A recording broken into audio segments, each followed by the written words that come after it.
Hello guys, and welcome back once again to the Asian channel. And today we are going to talk about let's take a look at the China's 6th generation fighter program, the rival to the America's next generation air dominance program, or the NGAD. Let's take a look at what we know so far and what we should expect in the future. In October 2021, a satellite image captured a stealth-looking aircraft on the 611 Research Institute at Chengdu Aircraft Corporation facility.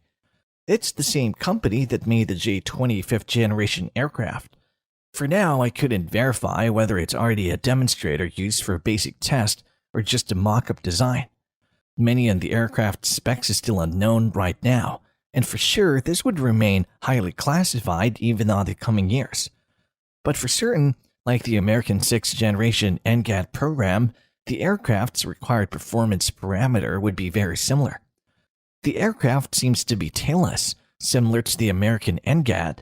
The aircraft is also expected to have better stealth and avionics with an exponential reduction in signature, exponential acceleration of processing power and sensing, the ability to iterate movements aided by open mission systems that allows rapid insertion of the latest capabilities and systems, real-time situational awareness linked to satellites and early warning aircraft for tracking and communication, service command and control of drones, capable of carrying long-range standoff missiles, having one of the best air-to-air missile on the PL-15.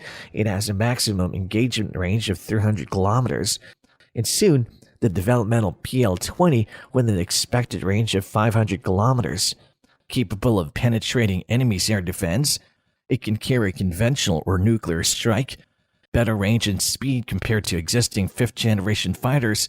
There would be manned and unmanned version. It would have electronic warfare system, and it'll feature artificial intelligence. 6th-gen aircrafts are expected to have advanced technologies and expected to include new radar, exotic propulsion systems including variable cycle engines and directed energy weapons. The tailless design significantly enhances broadband's low observability against many types of radar operating across frequencies. It also reduces the aircraft radar signature from the side and rear view beyond the head-on aspect.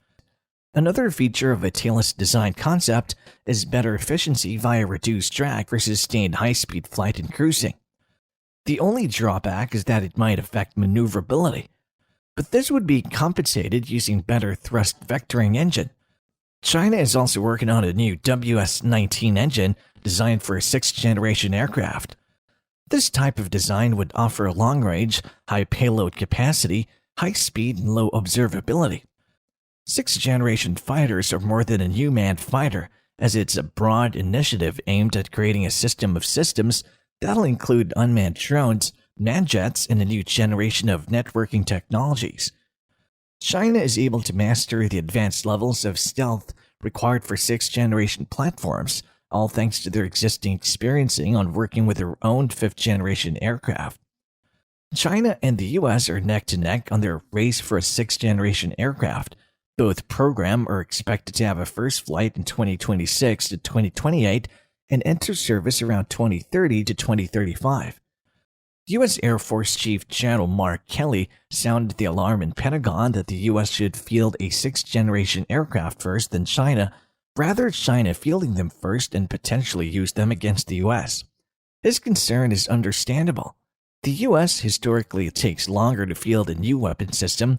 For example, the F-22's first flight was in 1990, but it only entered service in the U.S. Air Force after 15 years in 2005. The F-35 had its first flight in 2006, almost 10 years later before they entered service in 2015. Meanwhile, China's J-20 had its first flight in 2011, and 6 years later, it entered service in 2017. The U.S. has enjoyed long advantage in stealth technology. Its first stealth bomber, the F-117, first flew in the 1981, the B-2 in 1989, and the F-22 in 1990. But after the fall of the Soviet Union and Russia struggling militarily and economically, they have become complacent that no one would challenge American air dominance in the near future. It's only around 2000 when China's economic and technological leap took them by surprise and made them realize that a new challenger has arrived. The cost of a sixth-generation fighter jet is expected to be more than $100 million. Although China's sixth-gen aircraft might cost less due to lower construction costs, and it would have no additional profit on mine. Unlike American companies who are privately owned and needs to make profit from government sale. Meanwhile, Chinese defense companies are state-owned entities. And that's all for today. Thank you for watching. If you want more topics like this, don't forget to subscribe to our channel. See you soon.